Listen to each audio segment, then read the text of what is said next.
नमस्कार, मैं एडवोकेट जितेंद्र पांडे।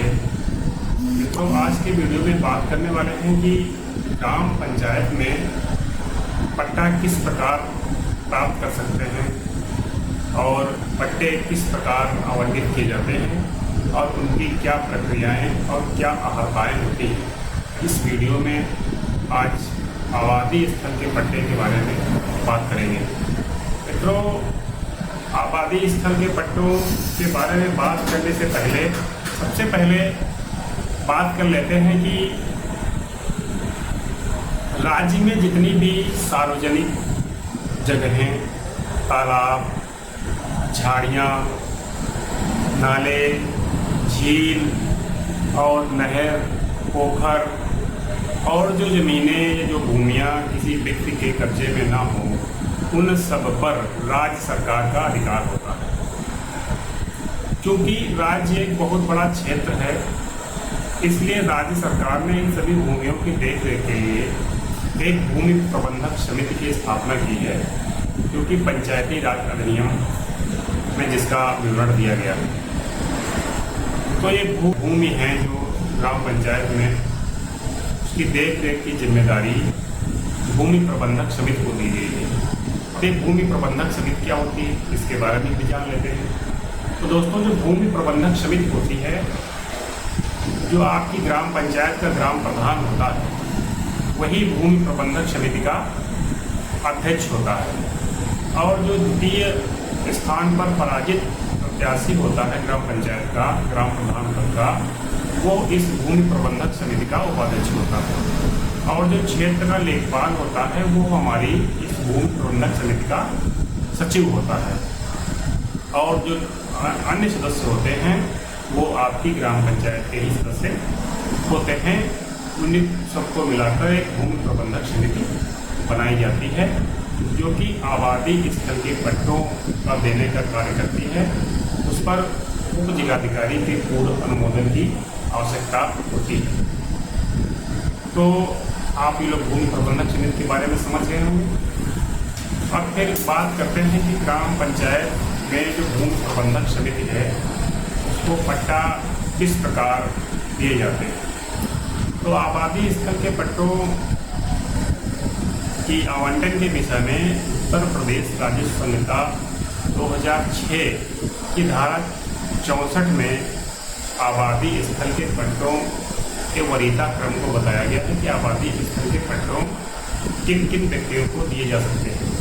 तो सबसे पहला जो वरीयता क्रम है कि ग्राम सभा में निवास करने वाले अनुसूचित जाति, अनुसूचित जनजाति, अन्य पिछड़ा वर्ग व राज्य सरकार द्वारा घोषित गरीबी रेखा से नीचे जीवन यापन करने वाले। दूसरा वरीयता क्रम है कि ग्राम सभा में रहने वाले कोई अन्य श्रमिक या ग्रामीण कारीगर। और तीसरा जो है, ग्राम सभा में रहने वाले अनुसूचित जाति, अनुसूचित जनजाति, पिछड़ा वर्ग और राज्य सरकार द्वारा गरीबी रेखा से नीचे जीवन यापन करने वाले, परंतु इस श्रेणी में विकलांग व्यक्तियों व विधवा महिलाओं को वरीयता दी जाएगी। और अगला है, उन व्यक्तियों को भी अधिमान दिया जाएगा जिनके पास उनके परिवार की आवश्यकताओं की पूर्ति हेतु कोई भवन न हो, उनको आबादी स्थल के पट्टा आवंटन करने की नियम हैं।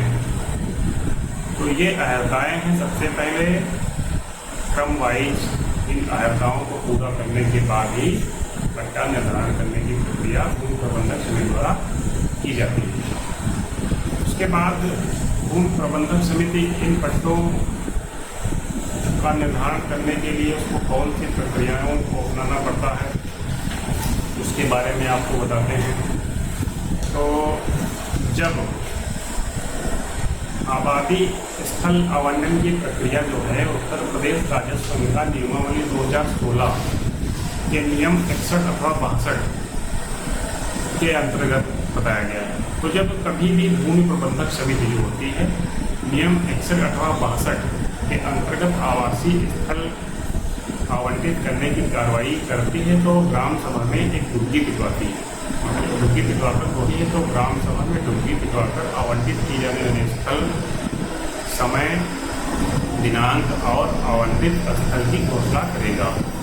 ये भूमि प्रबंधन समिति का पहला दायित्व है। दूसरा है सभी आवंटन घोषित किए गए दिनांक पर उस प्रायोजन के लिए की गई बैठक में भूमि प्रबंधक समिति द्वारा किया जाएगा।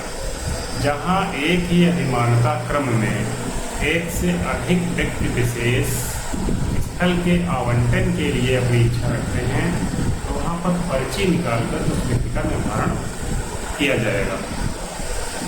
इसके लिए उप जिलाधिकारी के पूर्व अनुमोदन की आवश्यकता होगी।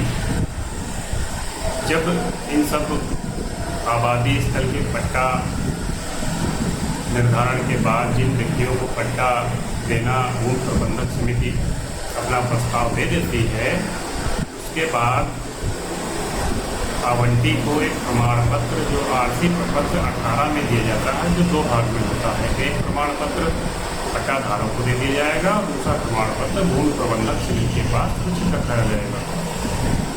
और आबादी स्थल का जो पट्टा देने के में नियम है वो 200 वर्ग मीटर से अधिक नहीं होना चाहिए।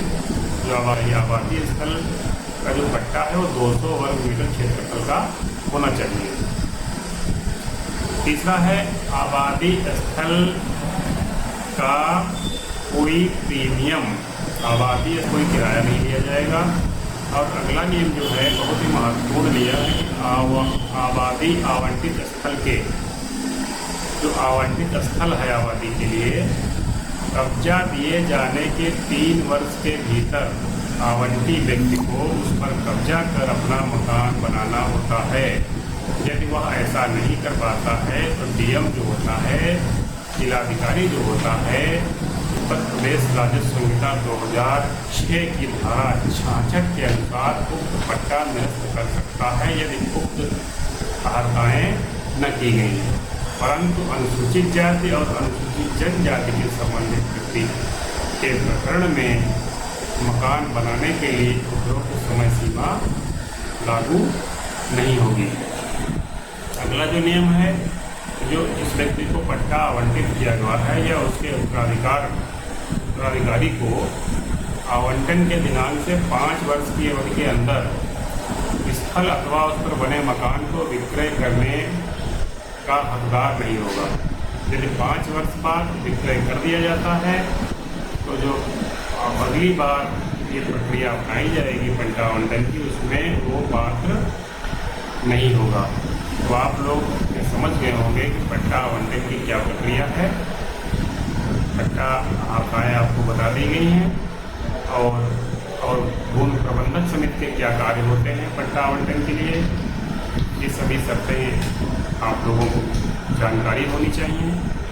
यदि आपको वीडियो अच्छा लगा हो तो प्लीज़ लाइक और शेयर अवश्य करें और किसी भी जानकारी और सुझाव के लिए कमेंट बॉक्स में कमेंट अवश्य करें, जिससे कि हमें और आप लोगों को जानकारी देने में आसानी हो सके और हम आपको जानकारी उपलब्ध करा सकें। बहुत बहुत धन्यवाद। नमस्कार। जय हिंद, जय भारत।